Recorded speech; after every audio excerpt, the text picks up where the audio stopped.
જે લોકો પોતાના નાના બાળકોને મોબાઈલ ફોન યુઝ કરવા માટે આપી દેતા હોય છે તે લોકોને આ વિડીયો ફટાફટથી મોકલી દેજો, કારણ કે તેમના માટે આ સમાચાર છે। નાના બાળકોને જ્યારે મોબાઈલ આપવામાં આવતો હોય છે ત્યારે જેવી રીતે માનસિક વિકાસ બાળકોનો થવો જોઈએ એ પ્રોપર થતો નથી, તે વિશે હું આજે આપની સાથે વાત કરવા જઈ રહી છું।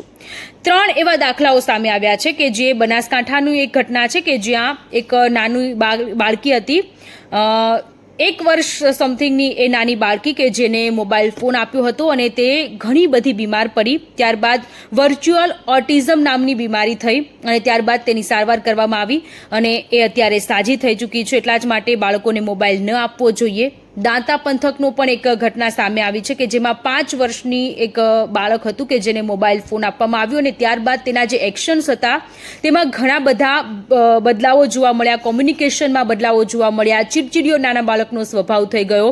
એટલા જ માટે નાના બાળકોને મોબાઈલ ફોન આપ્યા કરતાં ચિત્ર વાર્તાના પુસ્તકો, કાર્ટૂનની ચોપડીઓ આપવી કે જેથી મોબાઈલ ફોનની લતમાંથી નાનું બાળક બહાર આવી જાય। બાળક કે કિશોર વિચિત્ર હરકત કરવા માંડે છે। નાના બાળકોમાં વર્ચ્યુઅલ ઓટિઝમ બીમારી એટલે કે એના લક્ષણોની જો થોડી તમને વાત કરું તો બાળક ગુમસુમ થઈ જાય છે, તેનો સ્વભાવ ચીડિયો થઈ જાય છે, એક જ વર્તન વારંવાર કરે છે, ગુસ્સે થઈ ચીજ વસ્તુઓ ફેંકી દે છે।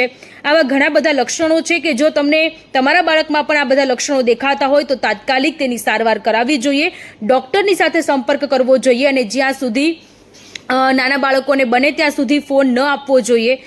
ઘણા બધા લોકોની એવી પણ સમસ્યા હોય છે કે અમે અમારા બાળકને ફોન નથી આપતા તો જમતું નથી બાળક, કંઈ વાંધો નહીં, ના જમે તો કંઈ વાંધો નહીં, જ્યારે પણ ભૂખ લાગશે ત્યારે બાળક તમારી પાસે સામેથી આવી અને ભોજન માંગશે, એ હિતાવહ છે, પરંતુ નાના બાળકોને મોબાઈલ ફોન ન આપો।